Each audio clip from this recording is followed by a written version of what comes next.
साथियों जय हिंद। कई जगह चुनाव हुए, कोई भी जीते, लेकिन हमेशा देश चुनाव हार जाता है, क्योंकि 20-22%, 25% वोट पाने वाला सरकार बनाता है और बाकी के 76-77% वोट पाने वाले लोग विपक्ष में रह जाते हैं। उनका सरकार में कोई भूमिका नहीं रह पाती है। तो चुनाव कोई भी जीत रहा हो, लेकिन ये तय है कि हर चुनाव में देश हारता है। अब एक ऐसी व्यवस्था लानी होगी जिससे चुनाव कोई हारे भी ना और देश भी हर चुनाव जीतता रहे। बड़ा अजीब सी बात है, लेकिन ये है। अंतिम क्रांति अभियान एक ऐसी व्यवस्था परिवर्तन की बात कर रहा है जिसमें हर व्यक्ति चुनाव जीतेगा, कोई चुनाव हारेगा नहीं। हाँ, हारेगा कौन? हारेगा भ्रष्टाचार, हारेगा पूंजीवाद, क्योंकि असली लड़ाई तो इसी चीज से है ना। आइए आज आपको अंतिम क्रांति की चुनाव प्रक्रिया के बारे में बताता हूं। इसके पहले एक बात बता दूं, अंतिम क्रांति कोई चुनावी दल, पार्टी वगैरह कुछ नहीं है। यह व्यवस्था परिवर्तन का एक सिद्धांत बस है। कोई भी राजनीतिक पार्टी, कोई भी हो, बल्कि मेरी प्रार्थना है कि सभी राजनीतिक पार्टियां इस व्यवस्था परिवर्तन के साथ आएं और इस प्रक्रिया को अपनाएं। अक्सर आप देखते होंगे कि आपकी पार्टी में किसी को टिकट नहीं मिला तो वो बागी हो गया। कभी कभी तो पार्टियों में 5-6 बागी हो जाते हैं। जो कार्यकर्ता दिन भर मेहनत करता है, रात दिन समय देता रहता है, उसको हटाकर किसी पैसे वाले को टिकट मिल जाता है। और ऐसी सूरत में कोई भी जीते, कभी कभी पार्टी भी हार जाती है और देश भी हार जाता है। इसलिए यह जरूरी है कि एक ऐसी व्यवस्था बनाई जाए कि जिसमें देश हर चुनाव जीते, पूंजीवाद, सामंतवाद हर चुनाव हारे। और उसका तरीका सिर्फ एक है, वो तरीका है प्रत्याशी चयन प्रक्रिया में। सबसे छोटा चुनाव कहने के लिए होता है ग्राम प्रधान का चुनाव। आइए आज आपको ग्राम प्रधान चुनाव की अंतिम क्रांति की परिकल्पना के बारे में बताता हूं। इसकी प्रक्रिया में सबसे पहले जो भी लोग चुनाव लड़ना चाहते हो, जो भी किसी भी पार्टी संगठन से हो, टिकट पा रहे हो ना पा रहे हो, क्या है, मैं इस पे नहीं जाऊंगा। बस सीधी सी बात है, जिसे भी चुनाव लड़ना है वो गांव के 15 प्रस्तावकों से फॉर्म साइन कराकर अपना अंतिम क्रांति अभियान के प्रभारी को उस गांव के ले जाकर जमा कर दे। कोई भी हो, मान लीजिए 20 लोग इस तरीके से अपना फॉर्म भरकर चुनाव प्रभारी को दे देते हैं, तो गांव से टोटल 300 लोगों का समर्थन पत्र प्राप्त आवेदन प्रभारी तक पहुंच जाएगा। ठीक, इसके बाद पहला प्रक्रिया शुरू होती है कि सबसे ज्यादा हैसियत वाले 25% जो प्रत्याशी हैं वो गांव के संरक्षक समिति के अध्यक्ष होंगे, सदस्य होंगे, सॉरी। यानी गांव का जो, जैसे पहले पंचायत का सिस्टम नहीं चलता था, ऐसे ही चुनाव प्रक्रिया में और गांव के दिशा निर्देशों में जो गांव के मानंद लोग हैं, पूंजी वाले, पैसे वाले लोग हैं, जो संपन्न लोग हैं, वो गांव की संरक्षक समिति के सदस्य होंगे। अगर आपके पास साधन संपन्नता है तो दूसरों की रक्षा कीजिए ना। नियम कानून तो वो बनाए जो परेशान है। जाके पाँव न फटी बेवाई, सोखा जाने पीर पर आई। तो आप तो सर आज बहुत मजबूत हैं। हाँ, अगर आपके यहाँ कभी कोई ऐसी स्थिति आ गई कि जो अब स्थिति इतनी अच्छी पैसे वाली नहीं रही, तो आप आइए, आप बनाइए। लेकिन चुनाव में 25% यानी 20 में से 5 लोगों की संरक्षक समिति बन गई। अब बचे 15 लोग। ये 15 लोग एक दूसरे को वोट करेंगे।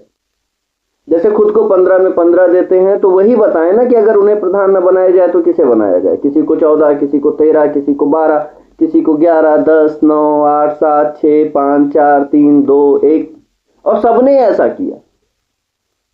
उसके बाद सबके वोट गिन लिए गए, एक स्टैंडिंग ऑर्डर तैयार हो गया। अब जो सबसे ज्यादा वोट पाया है 15 में सबके वोटों से, वो हमारा नेता बना। प्रधान, और 14 लोग जो बच गए वो 14 लोगों में से एक ग्राम रोजगार समिति का अध्यक्ष। जैसे सरकार में मंत्रालय नहीं होते, कोई ऊर्जा मंत्री तो कोई खनन मंत्री तो कोई परिवहन मंत्री, उसी तरीके से गांव में भी मंत्रालय होंगे। रोजगार मंत्रालय, शिक्षा मंत्रालय, चिकित्सा मंत्रालय, खेल मंत्रालय, न्याय मंत्रालय, आपूर्ति मंत्रालय, परिवहन मंत्रालय, इस तरीके से लगभग 12 मंत्रालय हैं। अब 12 जो भी लोग बचे वो एक एक विभाग की जिम्मेदारी उनको स्वतः दे दी जाए आपसी सहयोग से।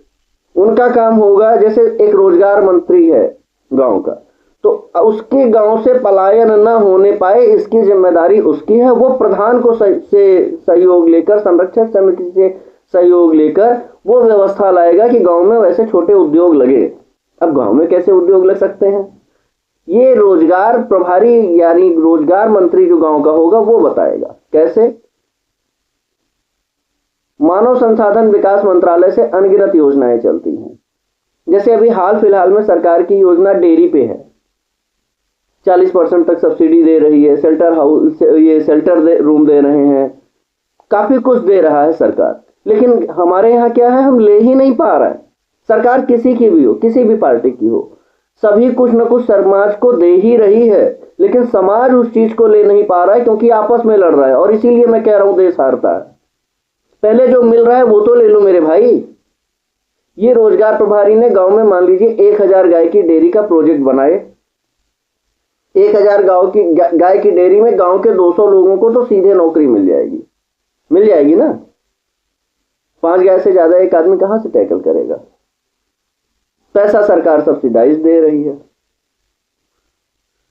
अब अगर गांव के लोग चाहेंगे तो हो सकता है ये भी कि कल को सरकारी योजना के अंतर्गत गांव में सरकारी डेयरी लगे। अगर गांव में सरकारी डेयरी लग गई तो नौकरी किसको नहीं मिलेगी? गांव के ही लोगों को तो मिलेगी ना। तो 200 लोग तो डेयरी में आ गए सीधे, 1000 में से 200 इधर आ गए, तो गांव में जो पलायन होने वाली समस्या है वो काफी हद तक खत्म हो गई।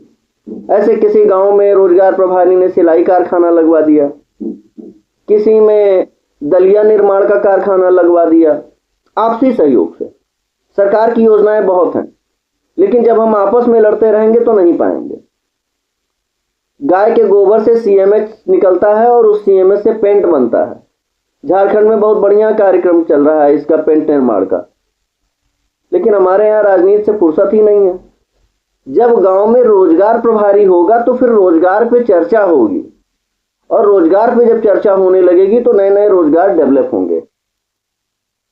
एक और जरूरी चीज, गांव में ही बिजली उत्पादन कारखाना लगाया जा सकता है बहुत आराम से। कैसे?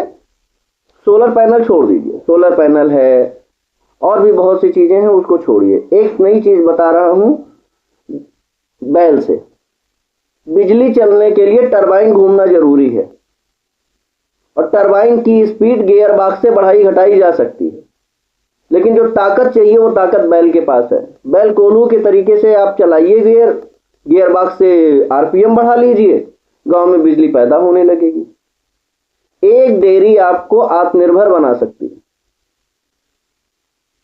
तो उस दिशा में आने की जरूरत है, उस दिशा में काम करने की जरूरत है जिससे गांव का विकास हो। रोजगार प्रभारी की तरह शिक्षा प्रभारी है, चिकित्सा प्रभारी है, खेल प्रभारी है। अब खेल में जैसे एक छोटी सी बात बताएं कि खेल में पता चलता है कि जो भी पैसे आते हैं वो बड़े बड़े एसोसिएशन के पास रह जाते हैं, और वहां से गांव तक क्या आता है? कुछ नहीं, गांव के लड़कों को एक क्रिकेट टूर्नामेंट कराना होता है तो आपस में चंदा लगाना पड़ता है, किसी नेता मंत्री के पास जाना पड़ता है कि भैया कुछ पैसा दे दीजिए हमारा कार्यक्रम हो जाए। क्यों भैया, ऐसा क्यों हो रहा है? क्योंकि एक चेन नहीं बना है। अगर ग्राम मंत्रालय से लेकर जिला मंत्रालय और राज्य मंत्रालय और केंद्र मंत्रालय सब एक पैटर्न में जुड़े हों तो पता चलेगा कि किसी लड़के को सरकार की किसी योजना के लिए दर दर नहीं घूमना पड़ेगा, उसको व्यवस्थाएं हो जाएंगी। साल में एक बार तो कम से कम खेल मेला हर गांव में लग ही सकता है। रोजगार, शिक्षा, चिकित्सा, खेल, आपूर्ति, न्याय, परिवहन। अरे आज परिवहन में उठा के देख लीजिए ना, कितना महंगा तेल डीजल हो गया है। लेकिन गांव में ही अगर बिजली के कारखाने लग गए, बिजली पैदा होने लगी, तो लगाओ ना इलेक्ट्रिक व्हीकल्स, निःशुल्क हो जाएगी आने वाले समय में परिवहन व्यवस्था।